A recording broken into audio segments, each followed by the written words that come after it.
Hello there, everyone, and welcome back. It's been quite a long time since we last did one of these. So welcome to the show. We see that Ralph is once more wearing interesting attire. This is a downhill biking top thing. Is that right? Jersey, I think they're called. Jersey. Okay, you call them jerseys. Jersey in there as well. All right, very nice, very nice. And yeah, so he's safely back in one piece from doing all this kind of death-defying stuff in Canada. And yeah, so we are going to be talking this time about we're going to be talking about two things.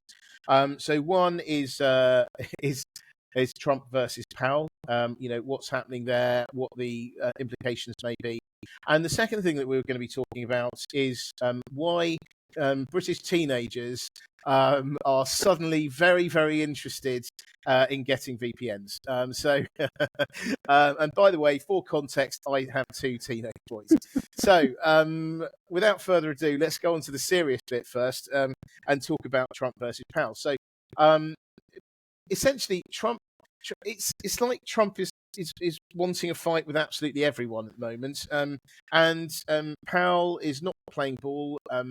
So we saw most recently that the Fed decided to keep interest rates unchanged, and this goes contrary to Trump's wishes. Trump wants the interest rate to go down to 1%. Now, I don't know if he wants Jay Powell to suddenly cut interest rates by 3% or something, but because that really would be wild. But he wants them to go down from here. Powell is not, he's not in favour of that. The other thing to remember, of course, as well, is that it's not just the way that it's said in the newspapers. It's almost like it's only Jay Powell that decides what the interest rate is. It's not. He's part of a committee. Yes, of course, he may have influence, but it's not the be all and end all, because unlike what's going on in the White House, the whole idea is there's supposed to be some checks and balances going on, and that's precisely what there is. So anyway, I've gone on far too long now. So Ralph, please enlighten us with your gems of your thought gems, please. Thank you. Yes, my thought gems. Hello, guys. I'm back from Whistler. Whistler is a village in Canada, and what you do there in summer is you go and ride your downhill bike in the best bike park in the world. I know nobody's here to listen to this. You're here to talk about the Fed and be enlightened about business and political news, cutting edge, insightful geopolitical analysis. Yeah. But on the other hand, also, you can't really go anywhere. You have to listen to what I'm going to say. And so now I'm going to talk about Whistler and the drops and rock rolls. Engagement is falling off. I'm going to talk about the Fed instead. Nice. Anyway, I had a lot of fun, guys. Thanks for coming back to the show and listen to me droning on. You are so selling this, aren't you? So yeah. Anyway, so yeah, what do you think? I mean, right. I actually, it might have been quite interesting to know what the feeling was while you were out in Canada. Oh, yes. Because I'm imagining that they're not too chuffed with what's going on across the border. No, they are not. I mean, I can't really. It's actually really an interesting question to lead into this segment, because clearly Canada is one of the countries which might foster a very pronounced anti-Trump and by extension anti-US feeling.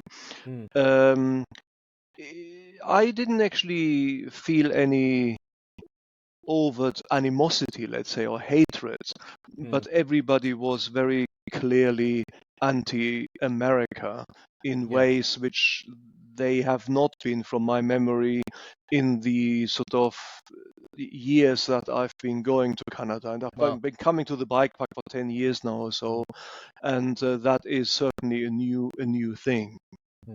What I have on my phone is a little app which is funny. It's a French app. It's called Détrompez-vous, Oh yeah, and detrump yourself. yeah. And it is designed to allow to read barcodes on products which you find in supermarkets or anywhere else.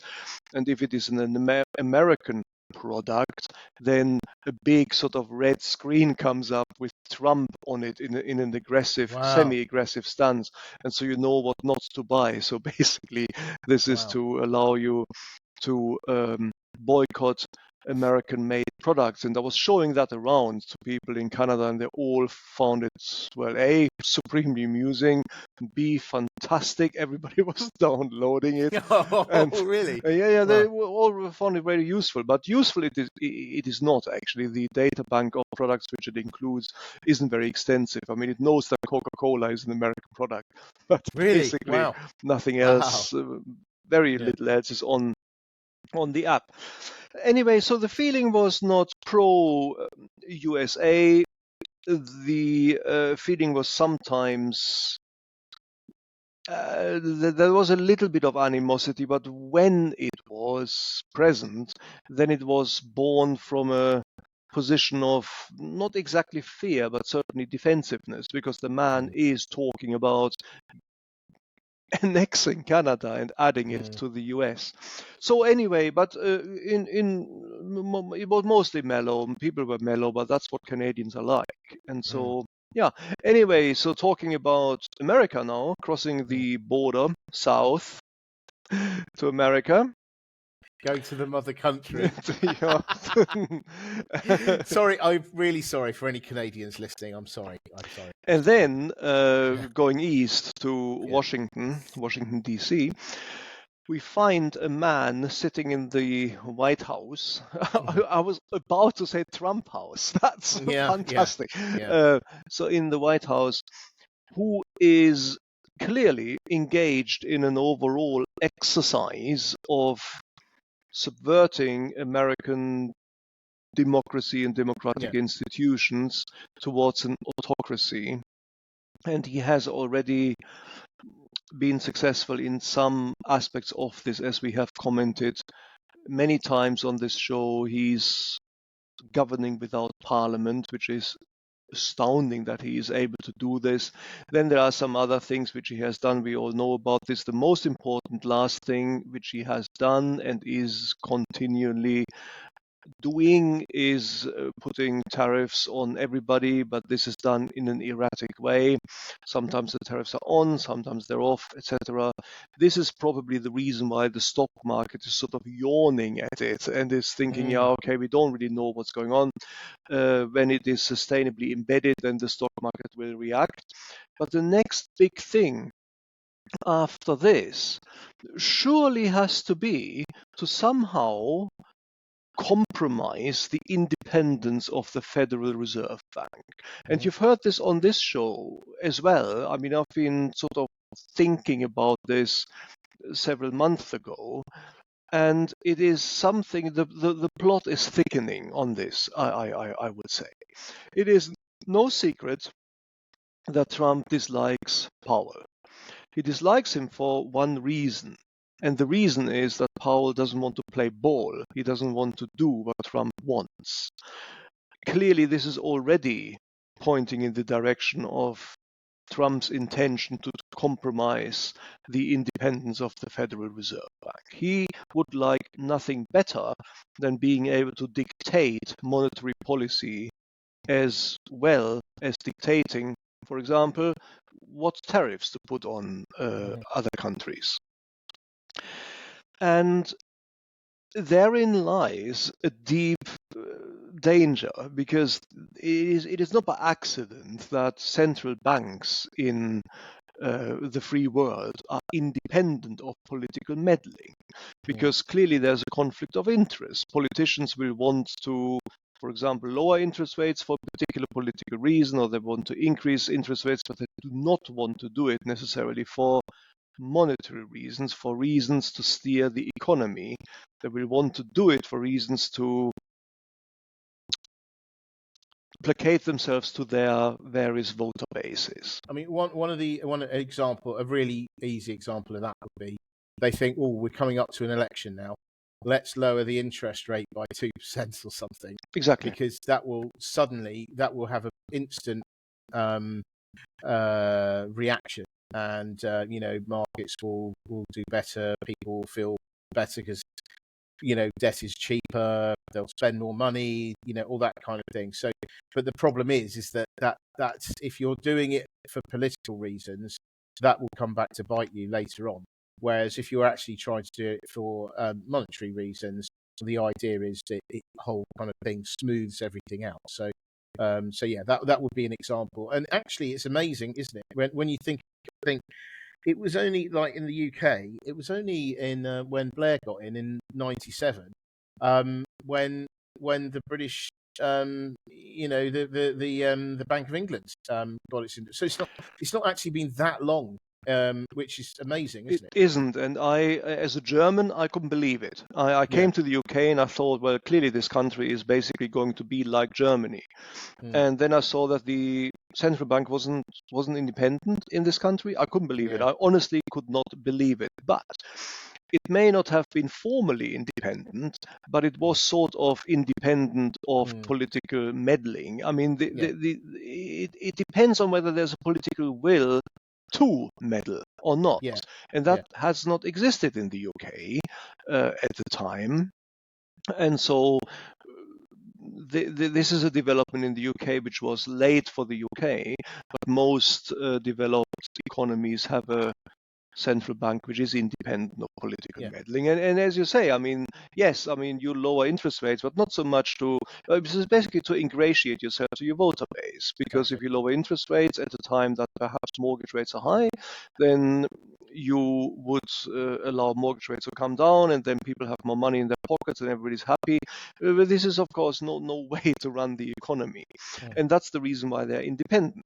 Now, in the US, of course, they are also independent, and to a man with the inclinations of Donald Trump, that must be red rag to the bull. And I think clearly the plot is thickening. We have seen it thicken for about a year now, and now it is starting to become clear what Trump wants to do. Now, what he wants to do clearly is to have interest rates lowered. It's actually all quite absurd what I'm going to have to say, because the reason that he wants interest rates lowered is because he wants and needs the economy to grow. The reason that the economy isn't growing, or that it is growing currently, but that there is a risk that it might slow down or even become recessionary, is of course because of the tariffs, which he puts in the first place. So he is himself the instigator of the risk that he is trying then to mitigate by forcing, certainly encouraging, a monetary policy that will be counterproductive. So there's so much twists in this, that there's so many twists here, that it's actually hard to comprehend how this is going to work. But anyway, the danger is, of course, that he is going to be successful in somehow compromising this independence. So let us talk about that first. How will that actually work? Now, he cannot sack the governor of the Federal Reserve Bank. He can only sack them for cause. So if they have done something overtly wrong, then he would be able to sack them. Now, Trump, obviously, it wouldn't be beyond past him to manufacture something like this, and then he would be able to sack him for cause. As far as I can see, this is not something which the markets are discussing as a possibility. We need to remember that Mr. Powell's term is over next year. I don't know exactly when it is. I think it's June next year, when his term runs out, and then there will be a successor. The successor will be nominated by the United States president, which, by the way, as a little aside, I have for a long time thought that the position of the head of the executive in America has too much power. And this is just one other thing where this power manifests, when the US president can actually appoint the governor of the Federal Reserve Bank. Now, with a normal president, there's no real danger here. But with this particular president, there is. And this particular president wishes to reduce interest rates, and so there's no prizes for guessing that he will appoint the next governor to be a person who is listening to his desires. Mm. That's a diplomatic way of saying that he will put another sycophant into a central position in the key institutions of the American economy. And one person, actually amusingly, one leading fund manager said that he already distrusts the next governor of the Federal Reserve Bank, although he doesn't even know who it is, who is going to be. So we are already at the stage where the markets are losing trust in the sustained future independence of the Federal Reserve Bank. So that's point number one. Point number two is, to your point, yes, the governor is not the only person there. The governor does not dictate interest rates. It is the, what's it called? FOMC, the Federal Open Market Committee. They decide on interest rates, and they do it in exactly the same way as we do it here in the UK by majority vote. But the governor has, of course, a not formally a higher say, but he or she exerts influence on where the vote is going to go.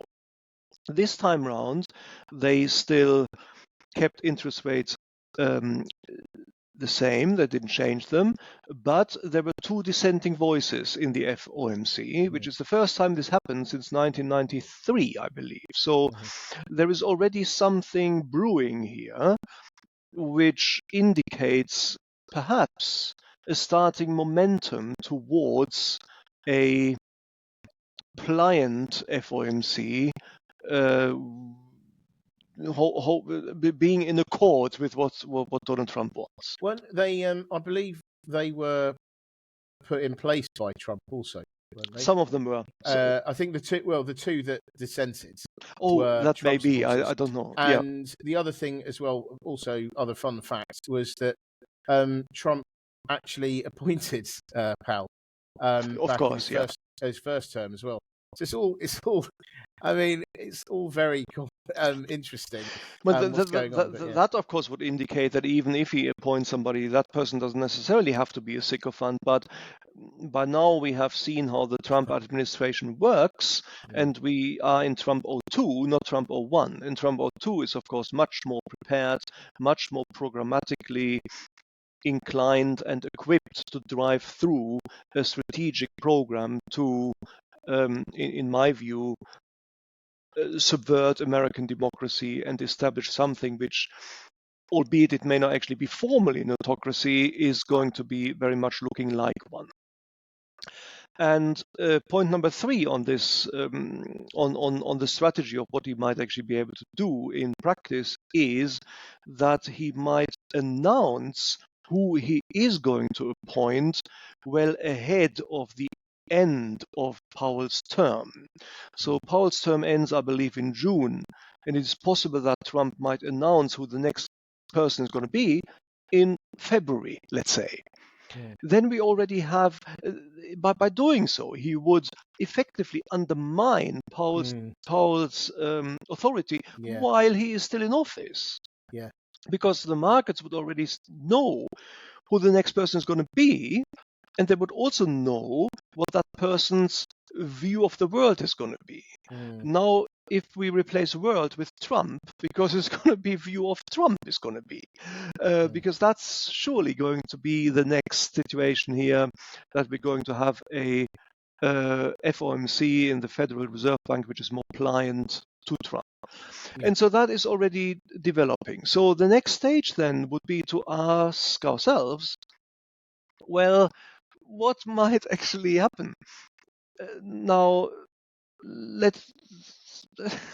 I'm sorry, but it's an astonishing situation. Yet again, I've seen commentary saying that the next governor, whoever it's going to be, is not going to reduce interest rates from 4.5% to 1% in one go. I mean, that would be ridiculous. Now, let's pause here for a moment. I mean, first of all, by saying that he is not, or she is not going to do this, this is already clear, therefore, what the benchmark is. The benchmark is it might be that we're going to see a reduction in interest rates by 350 basis points in one go. Yes, this is not necessarily probable, but it is at least not implausible anymore that this might happen. You're totally right. I mean, literally, there's so many things that have gone on, and you think, no, that's not going to. Oh, it has. Oh, he's done. Oh, he has done that. Exactly. Okay, then. Yeah. So why should a reduction by 350 basis points be less plausible than a United States president governing without parliament, instituting invented punitive tariffs without parliament, reading them off a spreadsheet? And yet these two things have happened. And I'm not going to list down all the other things which also have happened. So this is now a specter which is beginning to overshadow the markets and what the markets are expecting. So what would happen if interest rates were lowered? Not necessarily to 1%, just simply reduced without at the wrong time. Let's just, and I'm not going to go into this in too much detail, so let me just mention two things. One is the tariffs, which are, of course, instituted by Mr. Trump himself.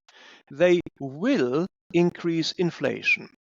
Yes, that hasn't happened yet, but the reason that it hasn't happened yet is that the tariffs haven't bedded down yet.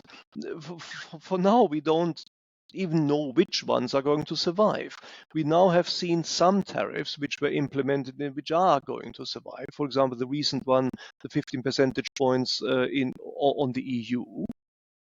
And some of them are going to survive. So the markets are going to increasingly wake up to the fact that some tariffs are sustainable and they are going to be able to react to them. The fact that the markets, the equity markets and the bond markets haven't really reacted to this yet is because it was as yet unclear what is going to happen. Tariffs on, tariffs off, tariffs postponed, new tariffs imposed, etc., up and down, unclear. But now we're going into a situation where I think the tariff situation is, the tariff landscape is increasingly going to become more stable, can increasingly be expected to stay.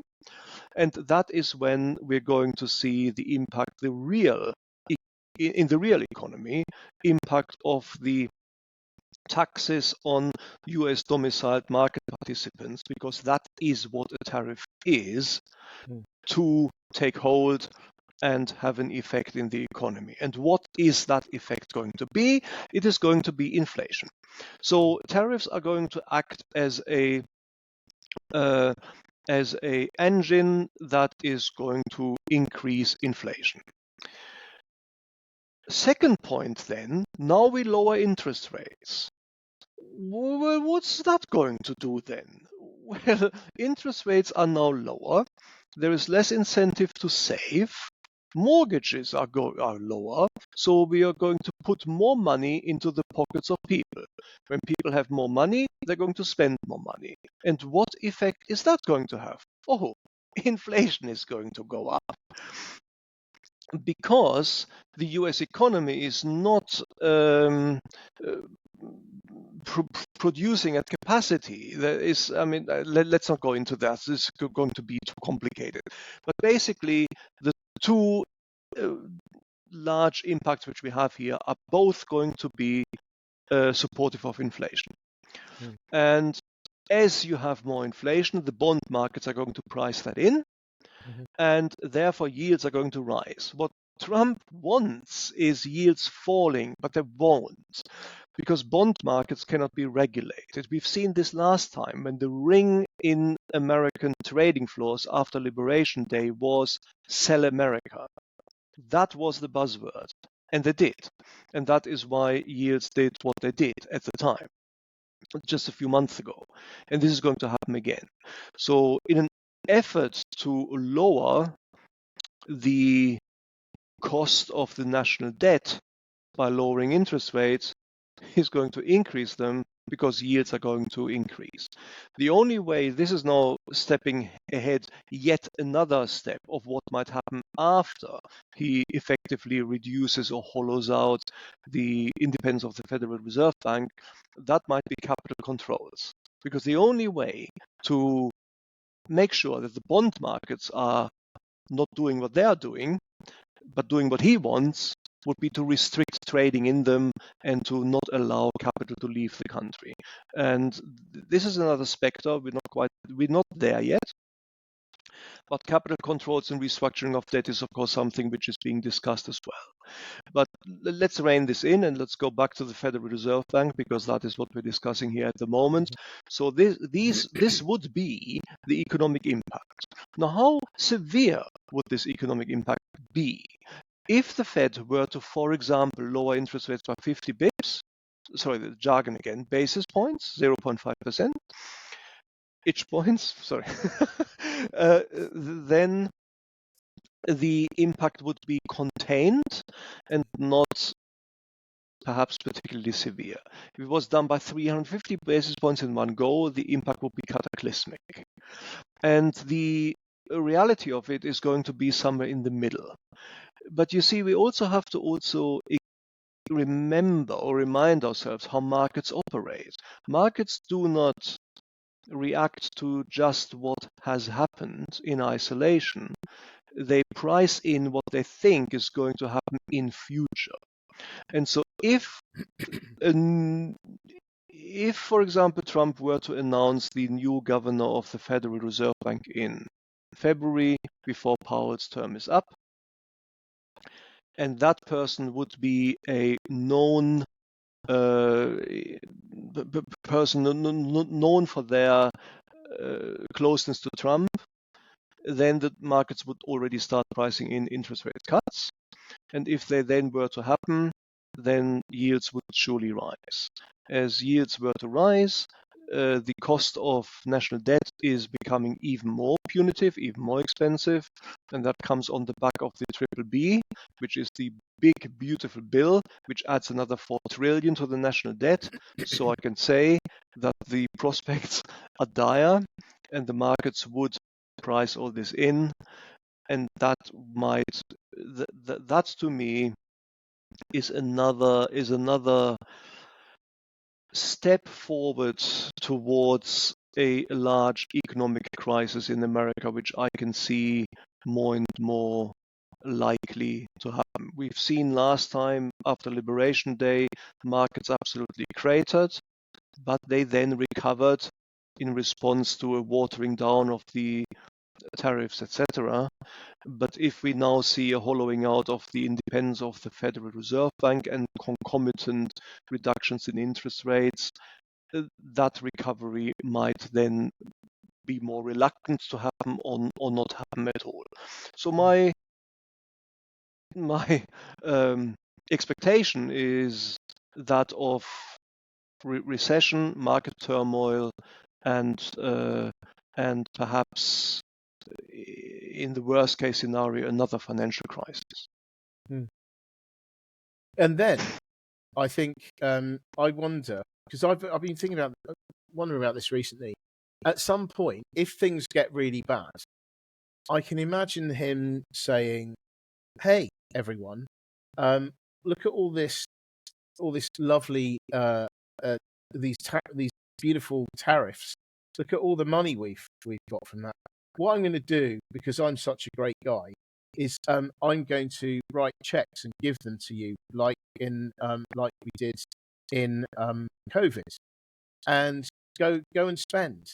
But the thing is, that's gonna make it even worse Mhm. because then people are gonna spend more money and prices are gonna go up even further.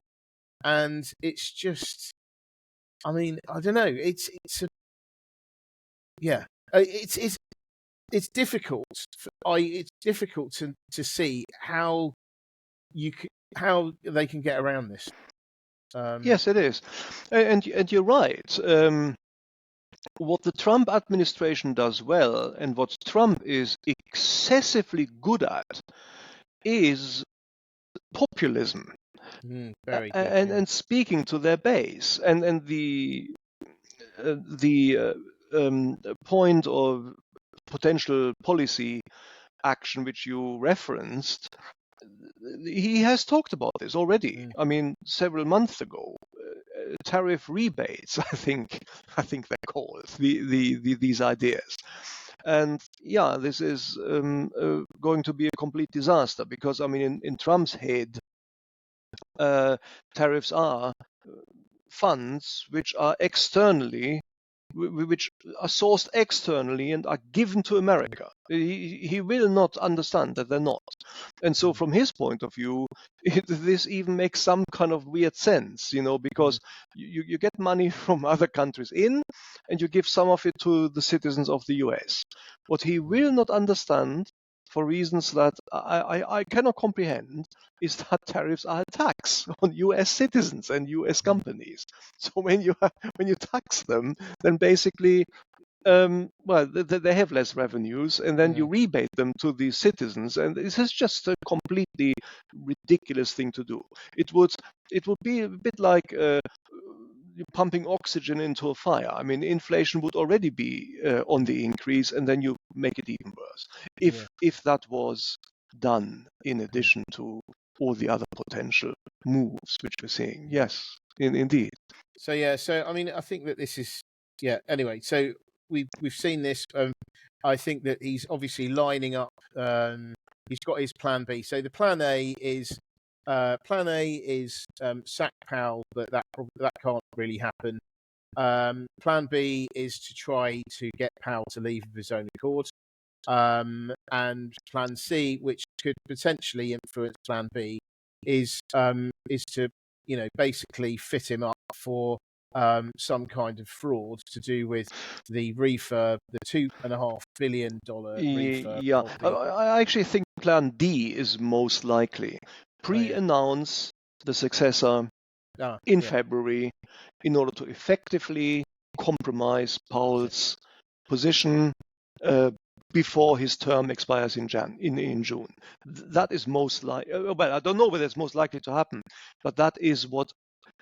yeah. If I was a Machiavellian, nefarious person, that's what I would advise Trump Mm, to do. And I'm yeah. sure Because that basically Steve cut. Bannon is Yeah, probably saying exactly that yeah. to him. That'll basically, like you say, that'll cut him off at the knees, won't it? Really, Mm, because he'll still be there, he'll still have his job, but in effect, he's a dead man walking.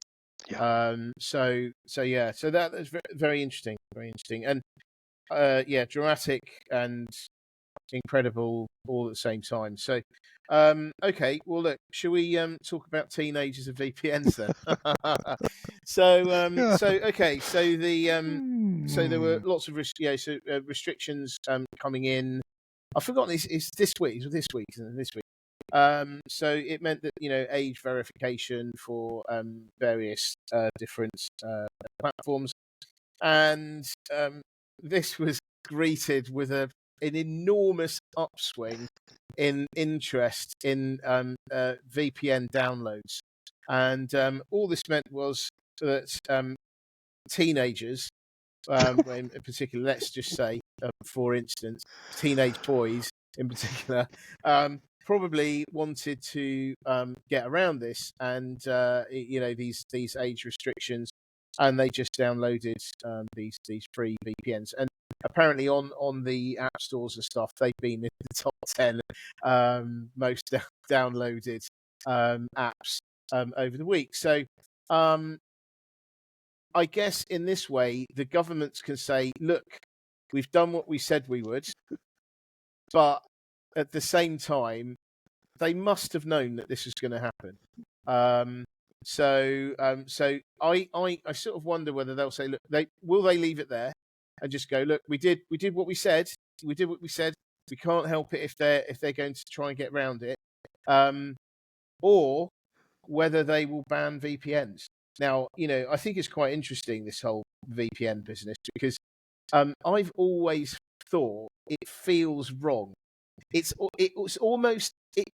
I don't feel that it is that much different from, let's say, for example, someone goes down the pub and there's someone that has a whatever Fire Stick thing, and Oh they yeah. they buy it for 50 quid, and suddenly you can see Sky Sports and stuff. Apparently, by the way, I don't actually have Sky Sports anyway, because I like doing sports rather than watching them. Although there are some that I do like watching, but anyway, the point is that I've always thought it feels a bit naughty, a bit wrong to go to get one of these things so that you can watch certain things. Like I would, for instance, I'd like to watch. I like Japanese drama, right? So I speak Japanese and all that.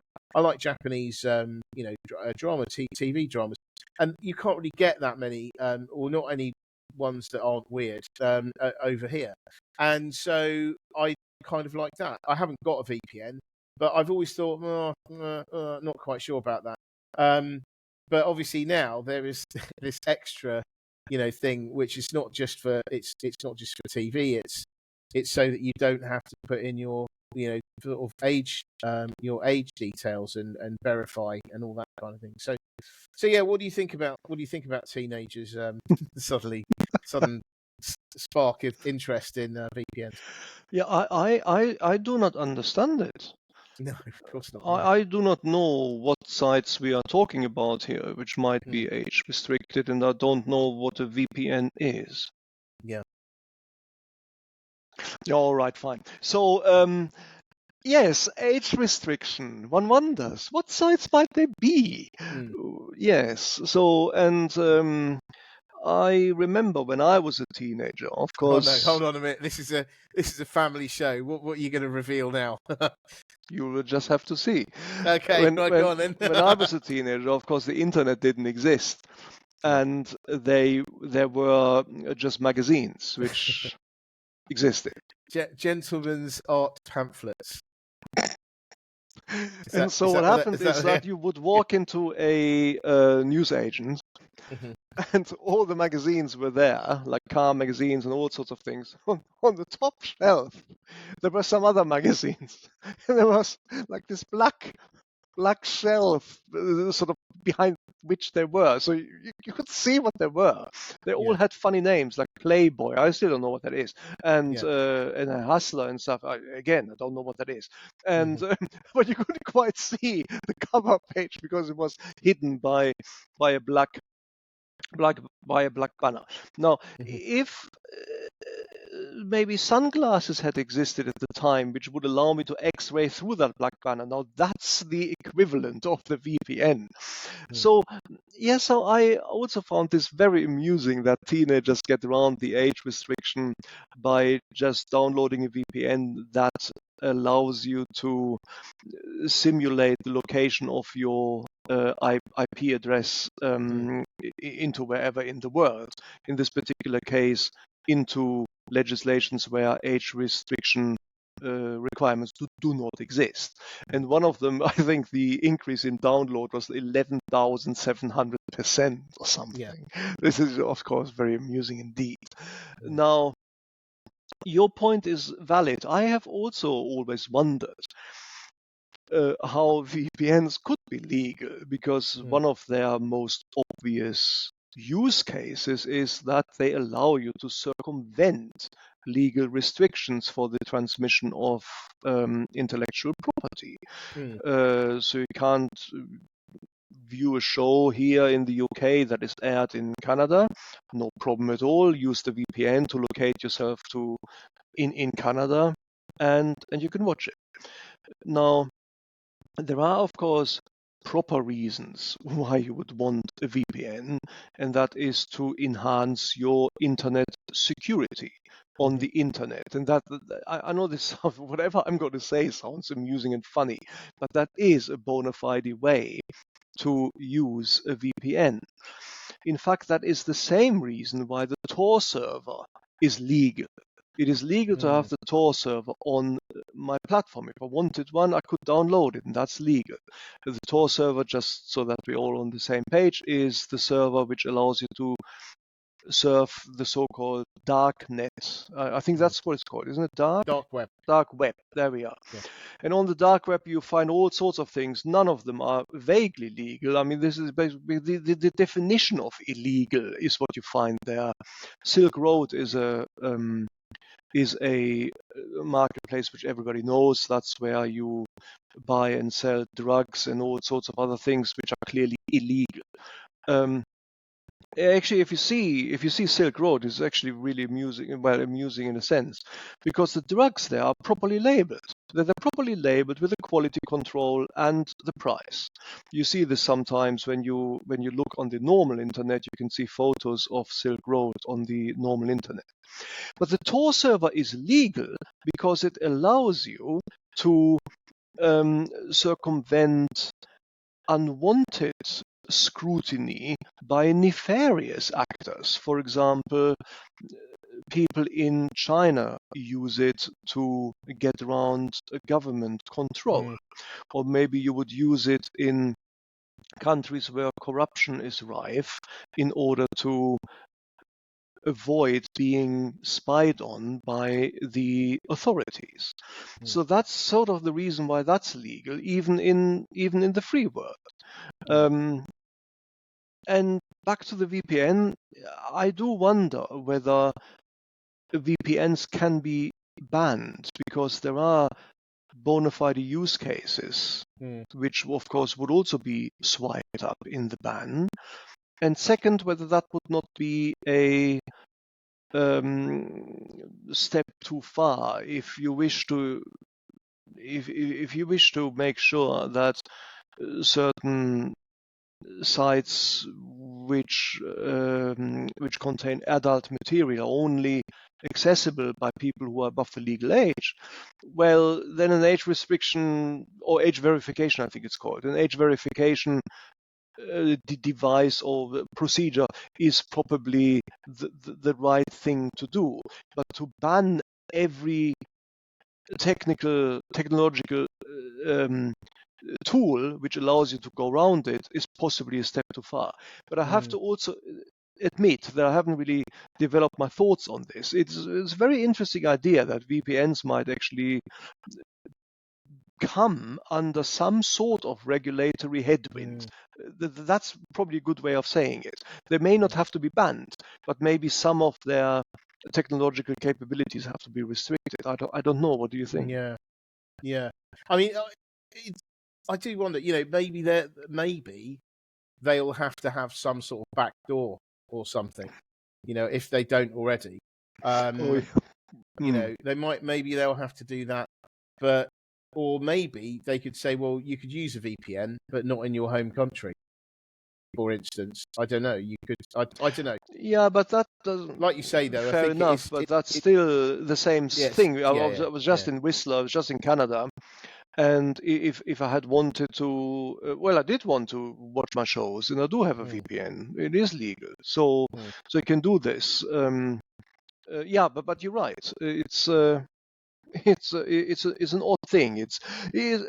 I think from my point of view, all I can say is, because I haven't really thought about this much, but I believe it is at least a plausible scenario that the VPN industry might come under more increasingly tighter regulatory headwind, precisely as a consequence of the teenage onslaught to circumvent age verification protocols using that particular product. Yeah, absolutely.